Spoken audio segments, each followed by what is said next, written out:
राधे राधे भक्तों। आज हम सुनेंगे दुर्गा सप्तशती का अध्याय 4, जो हमें देवी का महात्म्य और माँ दुर्गा की शक्ति का परिचय कराता है। इस पाठ को सुनकर आपका मन शुद्ध होगा और जीवन में सकारात्मक ऊर्जा आएगी। इंद्र आदि देवताओं द्वारा देवी की स्तुति। महर्षि मेधा बोले, देवी ने जब पराक्रमी दुरात्मा महिषासुर को मार गिराया और असुरों की सेना को मार दिया, तब इंद्र आदि समस्त देवता अपने सिर तथा शरीर को झुकाकर भगवती की स्तुति करने लगे। जिस देवी ने अपनी शक्ति से यह जगत व्याप्त किया है और संपूर्ण देवताओं तथा महर्षियों की पूजनीय है, उस अंबिका को हम भक्ति पूर्वक नमस्कार करते हैं। वह हम सबका कल्याण करे। जिस अतुल प्रभाव और बल का वर्णन भगवान विष्णु, शंकर, ब्रह्मा जी भी नहीं कर सकते, वही चंडिका देवी इस संपूर्ण जगत का पालन करे और अशुभ भय का नाश करे। पुराणात्माओं के घरों में तुम स्वयं लक्ष्मी रूप हो और पापियों के घर तुम अलक्ष्मी रूप हो। सतकुल में उत्पन्न होने वाली तुम लज्जा रूप होकर उनके घरों में निवास करती हो। हम दुर्गा भगवती को नमस्कार करते हैं। हे देवी, इस विश्व का पालन करो। हे देवी, हम तुम्हारे अचिंत्य रूप का किस प्रकार वर्णन करें। असुरों का नाश करने वाले, भारी पराक्रम तथा समस्त देवताओं और दैत्यों के विषयों में जो तुम्हारे पवित्र चरित्र हैं, उनका हम किस प्रकार वर्णन करें। हे देवी, त्रिगुणात्मिका होने पर भी तुम संपूर्ण जगत की उत्पत्ति का कारण हो। हे देवी, भगवान विष्णु, शंकर आदि किसी भी देवता ने तुम्हारा पार नहीं पाया। तुम सबकी आश्रय हो। यह संपूर्ण जगत तुम्हारे ही अंश का रूप है, क्योंकि तुम सबकी आदिभूत प्रकृति हो। हे देवी, तुम्हारे जिस नाम के उच्चारण से संपूर्ण यज्ञों में सब देवता तृप्ति लाभ करते हैं, वह स्वाहा तुम ही हो। इसके अतिरिक्त तुम पितरों की तृप्ति का कारण हो, इसीलिए सब आपको स्वधा कहते हैं। हे देवी, वह विद्या जो मोक्ष देने वाली है, जो अचिंत्य महाज्ञान स्वरूपा है, तत्वों के सार को वश में करने वाले, संपूर्ण दोषों को दूर करने वाले, मोक्ष की इच्छा करने वाले मुनिजन जिनका अभ्यास करते हैं, वह तुम ही हो। तुम वाणी रूपा हो। तुम दोष रहित यज्ञ तथा यजुर्वेदों एवं उद्गीत और सुंदर पदों के पाठ करने वाले सामवेद की आश्रित तुम ही हो। तुम भगवती हो। इस विषय की उत्पत्ति एवं पालन के लिए व्राता के रूप में प्रकट हुई हो और तुम संपूर्ण संसार की पीड़ा हरने वाली हो। हे देवी, जिससे सारे शास्त्रों को जाना जाता है, वह मेधा शक्ति तुम ही हो और दुर्गम भवसागर से पार कराने वाली नौका भी तुम ही हो। लक्ष्मी रूप से विष्णु भगवान के हृदय में निवास करने वाली और भगवान महादेव द्वारा सम्मानित गौरी देवी तुम ही हो। मन मुस्कान वाले निर्मल पूर्ण चंद्र बिंब के समान और उत्तम सुवर्ण की मनोहर कांति से कयमयी तुम्हारे सुख को देखकर भी महिषासुर क्रोध में भर गया। यह बड़े आश्चर्य की बात है कि और हे देवी, तुम्हारा यही मुख जब क्रोध से भर गया तो उदय काल के चंद्रमा की भांति लाल हो गया और तनी हुई भौरों के कारण विकराल रूप हो गया। उसे देखकर भी महिषासुर के शीघ्र प्राण निकल गए। यह बड़े आश्चर्य की बात है। आपके कुपित मुख के दर्शन करने वाला कौन जीवित रह सकता है। हे देवी, तुम हमारे कल्याण के लिए प्रसन्न हो। आपके प्रसन्न होने से इस जगत का अद्भुत होता है और जब आप क्रुद्ध हो जाती हो तो कितने ही कुलों का सर्वनाश हो जाता है।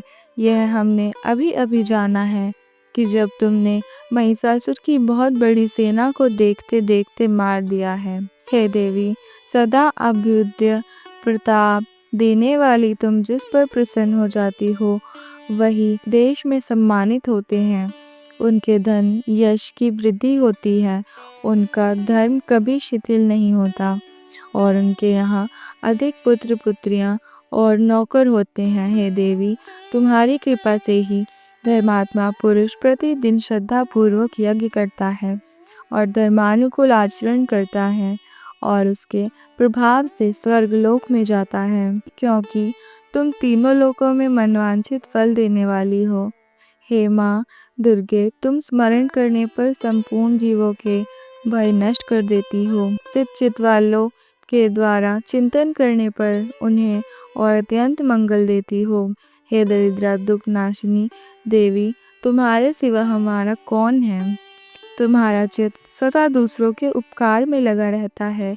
हे देवी, तुम शत्रुओं को इसलिए मारती हो कि उनके मारने से दूसरों को सुख मिलता है। वह चाहे नरक में जाने के लिए चिरकाल तक पाप करते रहे हो, किंतु तुम्हारे साथ युद्ध करके सीधे स्वर्ग ही जाएंगे, इसीलिए तुम उनका वध करती हो। हे देवी, क्या तुम दृष्टपात मात्र से समस्त असुरों को भस्म नहीं कर सकती। अवश्य ही कर सकती हो, किंतु तुम्हारा शत्रुओं को शस्त्रों के द्वारा मारना इसीलिए है कि शस्त्रों के द्वारा मरकर वे स्वर्ग को जावें। इस तरह से हे देवी, उन शत्रुओं के प्रति तुम्हारा विचार उत्तम है। हे देवी, तुम्हारे उग्र खड्ग की चमक से, त्रिशूल की नोक की कांति की किरणों से असुरों की आंखें फूट नहीं गई। इसका कारण यह था कि वे किरणों से शोभायमान तुम्हारे चंद्रमा के समान आनंद प्रदान करने वाले सुंदर मुख को देख रहे थे। हे देवी, तुम्हारा शील बुरे वृतांत को दूर करने वाला है और सबसे अधिक तुम्हारा रूप है, जो न कभी चिंतन में आ सकता है और न ही जिसकी दूसरों से कभी तुलना हो सकती। तुम्हारा बल व पराक्रम शत्रुओं का नाश करने वाला है। इस तरह तुमने शत्रुओं पर भी दया प्रकट की है। हे देवी, तुम्हारे बल की किसके साथ बराबरी की जा सकती है, तथा शत्रुओं को भय देने वाला इतना सुंदर रूप भी और किसका हो सकता है। हृदय में कृपा और युद्ध में निष्ठुरता, यह दोनों बातें तीनों लोक में केवल तुम ही में देखने में आई है। हे माता, युद्ध भूमि में शत्रुओं को मारकर तुमने उन्हें स्वर्गलोक में पहुंचाया है। इस तरह तीनों लोकों की तुलना तुमने रक्षा की है तथा उन उन्मत्त असुरों से जो हमें भय तथा उसको भी तुमने दूर किया है। तुमको हमारा नमस्कार है। हे देवी, तुम शूल तथा खड्ग से हमारी रक्षा करो तथा घंटे की ध्वनि और धनुष की टंकोर से भी हमारी रक्षा करो। हे चंडिके, आप अपने शूल को घुमाकर पूर्व पश्चिम उत्तर दक्षिण दिशा में हमारी रक्षा करो। तीनों लोकों से जो तुम्हारे सौम्य रूप है तथा घोर रूप है, उससे हमारी रक्षा करो तथा इस पृथ्वी की रक्षा करो। हे अंबिके, आपके कर पल्लवों में जो खड्ग शूल और गदा आदि शस्त्र शोभा पा रहे हैं, उनसे हमारी रक्षा करो। महर्षि बोले कि इस प्रकार जब देवताओं ने जगत की माता भगवती की स्तुति की और नंदन में पुष्पों तथा गंध अनुलेपे द्वारा उनका पूजन किया, फिर सबने मिलकर जब सुगंधित व दिव्य धूपों द्वारा उनको सुगंधित निवेदन की, तब देवी ने प्रसन्न होकर कहा, हे देवताओं, तुम सबको मुझसे मनवांछित वर मांगना चाहिए। देवता बोले, हे भगवती, तुमने हमारा सब कुछ कार्य कर दिया है, अब हमारे लिए कुछ भी मांगना बाकी नहीं रहा, क्योंकि तुमने हमारे शत्रु महिषासुर को मार डाला है। हे महेश्वरी, तुम इस पर भी यदि कोई वर देना चाहती हो, तो बस इतना वर दो कि जब जब हम आपका स्मरण करें, हे अंबिके, जो कोई भी तुम्हारी स्तुति करे, तुम उनको वित्त वृद्धि, वित्त समृद्धि और वैभव देने के साथ ही उनके धन और स्त्री आदि संपत्ति को बढ़ाओ और सदा हम पर प्रसन्न रहो। महर्षि बोले, हे राजन, देवताओं ने जब जगत के लिए तथा अपने लिए इस प्रकार प्रश्न किया तो बस तथास्तु कहकर देवी अंतर्ध्यान हो गई। हे भूप, जिस प्रकार तीनों लोकों का हित चाहने वाली यह भगवती देवताओं के शरीर से उत्पन्न हुई थी, वह सारा वृतांत मैंने तुझसे कहा। और इसके पश्चात दुष्ट असुरों तथा शुंभ निशुंभ का वध करने और सब लोगों की रक्षा करने के लिए जिस प्रकार गौरी देवी के शरीर से उत्पन्न हुई थी, वह सारा वृतांत मैंने यथार्थ वर्णन तुमसे किया। तो यह था दुर्गा सप्तशती का अध्याय 4। बने रहिए हमारे साथ अध्याय 5 सुनने के लिए। और अगर आपको ये वीडियो पसंद आया हो तो इसे लाइक और शेयर ज़रूर करें। सब्सक्राइब करना ना भूलें ताकि आप सभी अध्याय और भक्ति कथाएं समय पर देख सकें। जय माता दी।